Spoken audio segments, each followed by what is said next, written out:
नमस्कार दोस्तों, Radhe Radhe. CA inter जनवरी 26 के एग्जाम का आज से शुभारंभ हो चुका है और एडवांस अकाउंटिंग का पेपर आपका हुआ।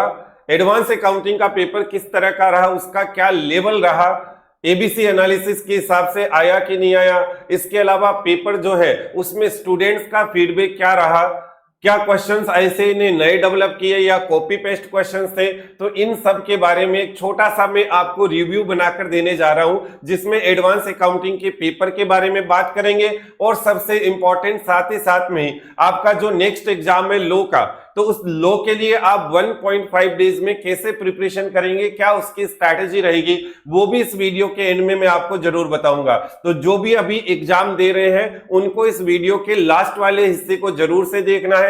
और जो मैं एडवांस अकाउंटिंग का पेपर का रिव्यू बना रहा हूं उसमें मेरा कहीं भी ये मोटिव नहीं है कि जो अभी एग्जाम देकर आए हैं उनको मैं कोई आंसर्स वगैरह शेयर करूं, कुछ और करूं, मैं उनको किसी तरीके से यहां पर जो माइंड है आपका पूरी तरह से लॉ के अंदर लग जाना चाहिए, तो मैं उस पॉइंट ऑफ से ये वीडियो नहीं बना रहा हूं। मेरा एक ही पर्पज है इस वीडियो को बनाने का कि जो पेपर का पैटर्न है वो किस तरीके का रहता है। जो स्टूडेंट जैन के बाद में एग्जाम्स देंगे मई के अंदर, सितंबर के अंदर, तो उनकी जानकारी के लिए कि देखो इस तरह का पेपर आता है, एबीसी एनालिसिस में इस तरीके से सारी चीजें होती है, तो उन सब चीजों के बारे में अपन यहां पर बात करें। तो देखिए, सबसे पहले तो ये जो पेपर था आज का, मैं आपको ये कह सकता हूं कि ये पेपर एवरेज पेपर था। हाँ, कुछ स्टूडेंट को तो बिलो एवरेज भी लगेगा, मतलब एवरेज से भी थोड़ा इजी लगेगा, बट मैं इसको एवरेज इसलिए कह रहा हूं क्योंकि इजी तो था पेपर, लगभग सारे क्वेश्चंस आईसीए ने कॉपी किए थे, बट मैं उसके साथ इसको एवरेज क्यों बोल रहा हूं, सिंपल सा रीजन है, एडवांस अकाउंटिंग का पेपर है, इसका मतलब हमेशा लेंदी होता है, हमेशा ही लेंदी होता है, तो उसी कारण से इसका जो लेंथ है उसके हिसाब से कई बार स्टूडेंट्स है वो पूरा 100 का इजी होते हुए भी अटेंड नहीं करके आ पाता। कई बार कोई स्टूडेंट 80 का करके आता है, 90 का करके आता है। कई क्वेश्चंस ऐसे होते हैं जहां बैलेंस शीट्स बनानी पड़ती है, वहां पर आपका टाइम कंज्यूम हो जाता है। तो उन सब पॉइंटों से दोनों चीजों को ध्यान रखते हुए कि इजी है बट साथ ही साथ में लेंदी है, तो इसी कारण से मैं आपको यहां पर कह सकता हूं कि ये आपका पेपर एवरेज पेपर था। अब इसके अंदर जो डिस्क्रिप्टिव पोर्शन था, जो पार्ट बी था, उसके अंदर क्या हुआ उसके बारे में बात करते हैं। तो दोस्तों यहां पर जो डिस्क्रिप्टिव पोर्शन था उसके अंदर जो 1ABC आपको पता है कि ये पूरा एएस बेस्ड क्वेश्चन आता है, और इसके अंदर आपका एएस 16 का, 15 का और 20 का एएस पूछा गया। और मैंने यहां पर आपको साथ साथ में बता दिया कि मेरा जो क्यूबी है यानी आईसीआई का जो मैटर था उसी से स्ट्रिक्टली हम हमारा क्वेश्चन बैंक तैयार करते हैं प्रॉपर रिसर्च करके। तो उस क्यूबी के अंदर मैंने आपको क्वेश्चन नंबर भी डाल के दे दिए, आप बिल्कुल चेक कर सकते हैं। तो यहां पर मैं आपको कह रहा हूं जैसे एएस 16 है तो ये कॉपी क्वेश्चन था क्वेश्चन 15 का, इसी तरह से एएस 15 का जो क्वेश्चन था वो कॉपी क्वेश्चन था क्वेश्चन 6 का, इसी तरह से एएस 20 जो था वो क्यूबी के अंदर जो आपका कॉपी क्वेश्चन है क्वेश्चन नंबर 6 का। तो इस तरीके से मैं आपको एक पूरा एनालिसिस करके दे रहा हूं। आगे बढ़ते हैं, सेकंड क्वेश्चन आईआर का। मैंने आपको ऑलरेडी जो पेपर पैटर्न बताया था उसके अंदर भी बताया था कि देखो इंटरनल रिकंस्ट्रक्शन का इस बार 14 मार्क का क्वेश्चन आने के चांस है। मेरे टेलीग्राम चैनल पे भी मैंने आपको स्पेशली कहा था कि भी इंटरनल रिकंस्ट्रक्शन का 14 मार्क का आएगा। तो क्वेश्चन नंबर 23 जो हमारे क्यूबी का है उसी का कॉपी क्वेश्चन था। उसके बाद आगे चलते हैं, 3A और B 7 मार्क के दो क्वेश्चंस आते हैं, एक बाईबैक का था और एक एएस 13 का यानी इन्वेस्टमेंट का था। अगेन जो बाईबैक वाला है कॉपी था, एएस 13 वाला है वो इजी क्वेश्चन था बिल्कुल, बट दो क्वेश्चंस का मिक्सअप किया हुआ था। इसी तरीके से एएस 14 का अमालगमेशन का जो क्वेश्चन है, एएस 21 का जो क्वेश्चन है कंसोलिडेशन का, एक आधा पॉइंट कोई नया बनाकर यूनिक कंसोलिडेशन के अंदर डाल दिया तो डाल दिया, अदरवाइज सब कुछ चीजें जो थी वो बिल्कुल कॉपी क्वेश्चंस थी।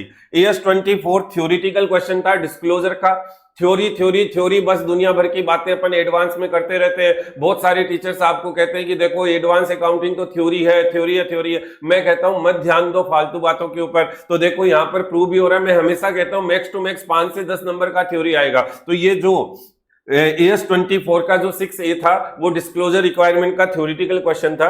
उसके बाद एएस 19 का क्वेश्चन था जिसमें आपको अनअर्न्ड फाइनेंस इनकम जो है वो कैलकुलेट करके बतानी पड़ती है। फाइनेंशियल स्टेटमेंट का 4 मार्क का क्वेश्चन था जिसमें आपको मैक्सिमम डिविडेंड कैलकुलेट करना पड़ता है। अगेन कॉपी क्वेश्चंस थे, ठीक है। उसके बाद 6C ब्रांच का था जो सिमिलर टू क्वेश्चन 6 था। सिमिलर का मतलब मैं आपको कहता हूं एक आधी कोई चीज चेंज हो गई, ध्यान रखना। यहां कॉपी का मतलब ये मत देख लेना कि हाँ सर इसके अंदर फिगर तो मैच ही नहीं हो रहे। अरे भाई फिगर मैच कैसे होंगे, फिगर तो चेंज करके दिए जाएंगे ना। बाकी क्वेश्चन जो वो डिटो बिल्कुल सेम उसी पैटर्न पे बने हुए होते हैं। और सिमिलर का मतलब कोई एक आधा पॉइंट इधर उधर कर दिया तो कर दिया। तो ये डिस्क्रिप्टिव पोर्शन था जिसका मैक्सिमम पार्ट जो था वो कॉपी था या सिमिलर था। नई बातें उसके अंदर बिल्कुल ना के बराबर थी। सर हम कैसे मान ले आपके क्यूबी में से ये पूरे के पूरे ऐसे कैसे? भाई मैं आपको एक एक चीज को दे रहा हूं ना, आप जाकर चेक कर लो। जो भी स्टूडेंट आगे जाकर पढ़ रहे हैं, जिन्होंने पेपर दिए हैं एग्जाम के बाद में, वो बिल्कुल चेक कर सकते हैं। आप में AIR1CA.com पे चले जाइए, वहां पर फ्री रिसोर्स के अंदर आपको फ्रीली पूरी की पूरी बुक्स अवेलेबल है। आप फ्रीली वहां से उनकी PDF डाउनलोड कर सकते हो, कोई पैसा नहीं लगेगा आपका एक भी। और आप वहां से जो मैं चीजें बता रहा हूं उसके हिसाब से बिल्कुल चेक कर सकते हो और आपको पता चल जाएगा कि यार कई लोग बताते हैं कि देखो उस क्वेश्चन के अंदर ये पूरा क्वेश्चन नहीं है, ये क्वेश्चन के अंदर पॉइंट ये नहीं है। सर यहाँ तो आप सारा का सारा बिल्कुल सेम वैसा का वैसा रखा है, बिल्कुल मैं आपको इस चीज की गारंटी देता हूं। ठीक है, MCQ पोर्शन में चलते हैं। MCQ के अंदर आपको बताया कि क्या सिनेरियो बेसिस क्वेश्चंस आते हैं, जिसके अंदर प्रैक्टिकल क्वेश्चंस को ही क्या किया जाता है, MCQ फॉर्मेट के अंदर क्या सिनेरियो डेवलप करके बना के दिया जाता है। तो जो पहला केस सिनेरियो था, जो मेरे पास बुकलेट आई उसके हिसाब से मैं आपको बता रहा हूं, उसके अंदर 5 क्वेश्चंस थे जो मल्टीपल कैश जो ईयर्स थे उनको कवर करते हुए थे। उसके अंदर ईयर 16 था, 11 था, 18 था, 2 था, 29 था। कॉपी थे या फिर सिमिलर थे। एक क्वेश्चन ईयर 18 का थोड़ा सा नया सा था। अब सर एक नया क्वेश्चन आ गया, अरे भाई आप प्रोफेशनल एग्जाम्स दे रहे हो, आप अपना इससे करियर बनाने जा रहे हो, तो आप थोड़ा बहुत तो सोचोगे ना। 5-10 नंबर का कुछ नया आ जाए तो उसी में तो मजा है। अगर पूरा का पूरा कॉपी पेस्ट आ जाएगा तो क्या ही मजा है। तो एक आधा कोई चीज नया बनाकर छोटा सा दे दिया तो क्या चीज दिक्कत है, वो तो बढ़िया बात है। आगे बढ़ते हैं, आगे बढ़े। केस सिनेरियो नंबर 2 के अंदर भी अगेन 5 क्वेश्चन थे, जिसमें 4 क्वेश्चन तो AS3 के थे। मतलब AS3 का जो है वो 4 क्वेश्चंस बनाकर दे दिए और इसके अलावा एक क्वेश्चन AS14 का थ्योरेटिकल क्वेश्चन बनाकर दे दिया। उसके बाद केस सिनेरियो 3 के अंदर 4 क्वेश्चन डेवलप किए, अगेन मल्टीपल AS को मिक्स करते हुए किया। AS7 को, AS23 को, 25 को, 22 को। एक आपको इंडिविजुअल क्वेश्चन जो है वो AS18 का अगेन डिस्क्लोजर का पूछ लिया कि रिलेटेड पार्टी के लिए डिस्क्लोजर्स में क्या करते हैं अपन। तो इस तरीके से ये आपका जो पेपर था उसका ये पैटर्न रहा। अब मैं आपको इसके अंदर ABC एनालिसिस की बात करता हूं, ध्यान देना, ABC एनालिसिस की बात करते हैं। तो जो ABC एनालिसिस की अगर अपन यहां पर बात करें तो दोस्तों ए कैटेगरी में से, ध्यान देना, ए कैटेगरी में से एग्जाम के अंदर 87 मार्क्स के क्वेश्चन आए, जिसमें 71 तो डिस्क्रिप्टिव है और 16 MCQ है। सर इसका मतलब तो आपने ए कैटेगरी है उसके अंदर बहुत सारे चैप्टर को मिक्स करके बना दिया होगा, बहुत सारे चैप्टर मिला दिए होंगे। नहीं दोस्तों, हमने जो आपको ABC एनालिसिस और इंपॉर्टेंट क्वेश्चंस की लिस्ट दी थी, जो मेरे टेलीग्राम पे आज भी पड़ी, आप जाकर उसके अंदर चेक कर लेना। देखिए ये ABC एनालिसिस है। अब इस ABC एनालिसिस के अंदर लगभग तीनों कैटेगरी के अंदर 10-11 चैप्टर्स का डिवीजन था। जैसे ए कैटेगरी के अंदर 11 चैप्टर्स है, उसके बाद में अगर अपन देखें तो बी कैटेगरी के अंदर 10 चैप्टर्स है और सी कैटेगरी के अंदर भी 10 चैप्टर है। इसके अंदर ये सारे चैप्टर है अलग अलग, मतलब 11-10-10। अब सोचो हमने किस लेवल पर एनालिसिस रिसर्च की है यहां पर, कि यहां पर अकेले यहां से 87 मार्क्स के क्वेश्चंस आ गए। और एक और मजे की बात आपको बताता हूं, एएस के अंदर कोई नहीं बता पाता कि भाई कौन से एएस में से क्वेश्चंस आएंगे, क्या आएंगे, क्योंकि दुनिया भर के एएस है। यहां पर मैं आपको बता दूं कि ये सारे के सारे चैप्टर जो ए कैटेगरी में रखे गए थे इंक्लूडिंग एएस, उनके सबके क्वेश्चंस आए, सारे एएस के क्वेश्चंस आए। इवन मैं आपको कहूं क्वेश्चन नंबर 1 जो था उसके तीनों सब पार्ट जो होते हैं, क्वेश्चन नंबर 1 जो कंपलसरी आपका डिस्क्रिप्टिव का होता है, वो भी पूरा का पूरा इन्हीं में से आया है। सोचो, मतलब सारे के सारे क्वेश्चन जो है वो ए कैटेगरी में से जितने भी मैंने चैप्टर रखे हैं उनमें से एक भी चैप्टर को इग्नोर नहीं किया गया है और सारे के सारे चैप्टर्स में से क्वेश्चंस पूछे गए। मतलब इस लेवल का हम एनालिसिस आपको करके देते हैं। हम कंजर्वेटिव होते हुए इसको कहते हैं कि भी हाँ चलो 80 मार्क्स तक आ जाएगा। सोचो जो ए कैटेगरी करके गया वो भी 87 मार्क्स तक के एग्जाम के अंदर क्वेश्चन अटेंड करके आ सकता है। अब बी कैटेगरी के अंदर टोटल मिलाकर 10 चैप्टर है, आज सोचो स्टूडेंट का बर्डन कितना कम हो जाता है, जिसको लगता है कि यार मैं है ना पूरा कोर्स समेटने की पोजीशन में नहीं हूं, तो हम उनको कहते हैं बेटा तू चल ए कैटेगरी करके चला जा तो भी पास हो जाएगा, चल तुम्हारे पास थोड़ा ज्यादा टाइम है तो तुम बी कैटेगरी करके चले जाओ तो भी आप पास हो जाओगे। तो देखो वो चीज आपके यहां पर प्रूव हो रही है। जो बी कैटेगरी है उसमें 10 चैप्टर रखे, उसके लिए केवल 15 मार्क के क्वेश्चंस आए, और सी कैटेगरी के अंदर 16 मार्क के क्वेश्चंस आए। जो मैंने आपको बताया उसी पैटर्न से आए। इवन ए कैटेगरी के अंदर कंजर्वेटिव से हम जो बनाते हैं इवन उससे भी ज्यादा आगे, कितनी बढ़िया बात है, ये तो और अच्छी बात है। और एक भी चैप्टर को, फिर कह रहा हूं, एक भी चैप्टर को इसमें से इग्नोर नहीं किया गया। सारे चैप्टर में से क्वेश्चंस एग्जामिनेशंस के अंदर पूछे गए। जो अभी अपन पेपर के बारे में बात करेंगे तो उसको और डिस्कस करेंगे। यहां पर आते हैं, देखिए जरा, ये मैंने आपको पैटर्न बताया हुआ था कि क्वेश्चन नंबर 1 है, पूरा एएस बेस आता है, सारा का सारा ए कैटेगरी में से तीनों एएस के क्वेश्चन आए। उसके अलावा क्वेश्चन 2 जो है वो आईआर, देखो मैंने इस बार पहले लिखा हुआ था कि देखो इंटरनल रिकंस्ट्रक्शन के चांस ज्यादा है, फाइनेंशियल स्टेटमेंट बाद में, मतलब 14 मार्क का ही इंटरनल का आ गया। तो लगभग पूरा का पूरा पेपर पैटर्न जिस तरीके से मैंने आपको बताया उसी पैटर्न से एग्जाम के अंदर आया है। इंपॉर्टेंट क्वेश्चन की लिस्ट आपको दी हुई थी, वो इंपॉर्टेंट क्वेश्चन की लिस्ट से आप मैच कर देना। लगभग सारे क्वेश्चंस है वो इंपॉर्टेंट क्वेश्चन की लिस्ट को भी कवर कर रहे हैं। मतलब और क्या चाहिए आपको जिंदगी के अंदर, आपको एबीसी एनालिसिस परफेक्टली बनाकर दिया जा रहा है, जिसमें एक भी चैप्टर में से इग्नोर नहीं किया जा रहा, सारे चैप्टर में से क्वेश्चन आ रहे हैं आपके, लगभग सारे क्वेश्चन इंपॉर्टेंट क्वेश्चंस की लिस्ट में से आ रहे हैं। और क्या चाहिए जिंदगी के अंदर, पेपर पैटर्न जिस तरीके से बना रहे हैं, इसके लिए बेटा टाइम लगता है, मेहनत लगती है। हम लोग जिस लेवल की रिसर्च करते हैं, उस पर मेहनत करते हैं, एफर्ट्स करते हैं, उसी का ये रिजल्ट होता है। चलिए अब थोड़ा सा अपन यहां पर पेपर के बारे में बात कर लेते हैं, पेपर को देख लेते हैं। तो ये अपना पार्ट 1 वाला है जो एमसीक्यू होता है। मैंने आपको बताया था 3 केस सिनेरियो और एक लास्ट वाला जनरल क्वेश्चन।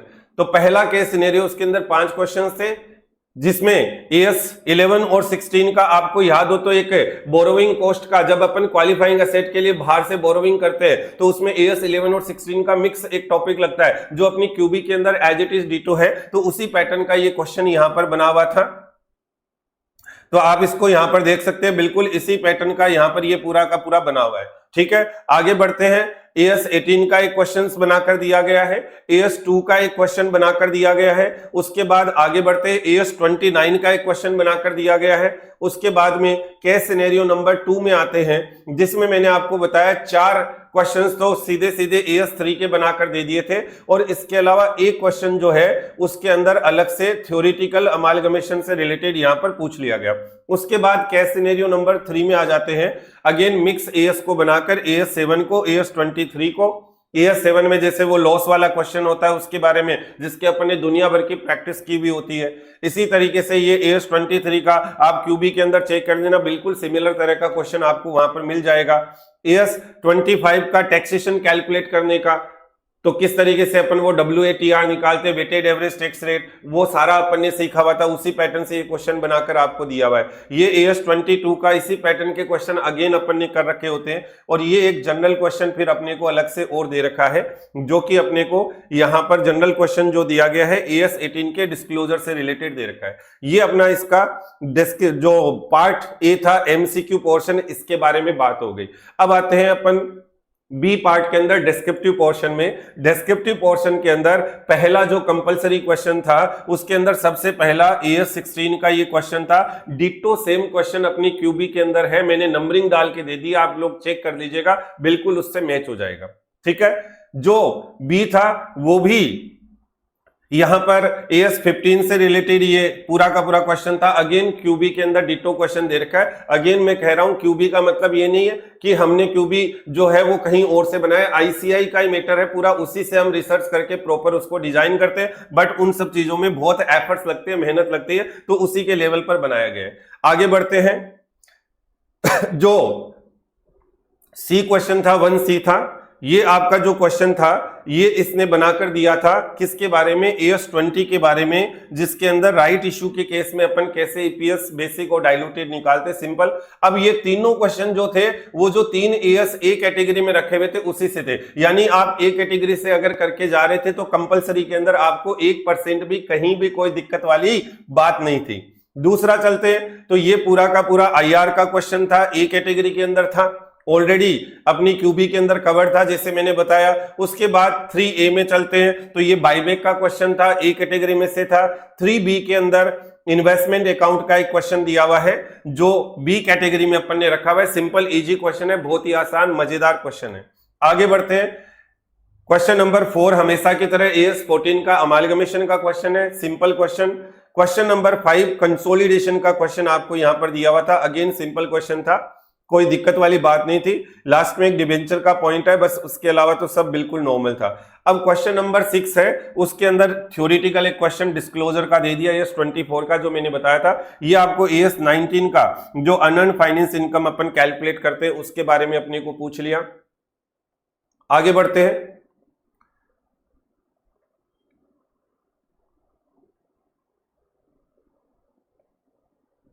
जो क्वेश्चन नंबर बी था, क्वेश्चन नंबर बी जो था, ये क्वेश्चन नंबर बी यहां पर अपन देखें तो जो फाइनेंशियल स्टेटमेंट है उस फाइनेंशियल स्टेटमेंट के मैक्सिमम डिविडेंड को कैलकुलेट करने वाला क्वेश्चन था, कोई दिक्कत वाली बात ही नहीं है इसके अंदर। जो सी था ये अपना ब्रांच का था, सिंपल क्वेश्चन नॉर्मल, तो सारा का सारा पेपर मैनेजेबल था, आसान था बिल्कुल। अगर आपने अच्छे से पढ़ाई की है और अच्छे से एग्जाम की तैयारी के लिए आप गए थे, मल्टीपल टाइम आपने रिवीजन किया था, मल्टीपल टाइम मॉक टेस्ट दिया था, आपने रिवीजन लेक्चर्स को रेफर किया था, रिसोर्स को पेपर किया था, तो बिल्कुल पक्का है कि आपका पेपर बिल्कुल अच्छा ही हुआ होगा। मेरे पास दुनिया भर के मेरे स्टूडेंट्स, उनका फीडबैक भी आया कि सर पेपर बहुत शानदार रहा, बट बहुत सारे ऐसे भी बच्चे होते हैं सबका तो अच्छा नहीं जाता है, ये भी अपन समझ सकते हैं बात। तो जिनका भी नहीं गया है उनको मैं कहूंगा बिल्कुल भी आपको घबराने की जरूरत नहीं है। आपका जो भी पेपर जैसे भी हुआ है, आपका अगर थोड़ा बहुत पेपर छूट गया कोई बात नहीं है, अब आप इस पे दिमाग में मत रखो इन सब बातों को, और अब आप पूरी तरह से लॉ की तैयारी के लिए चले जाओ। कई बार अपन बहुत ज्यादा टेंशन ले लेते हैं,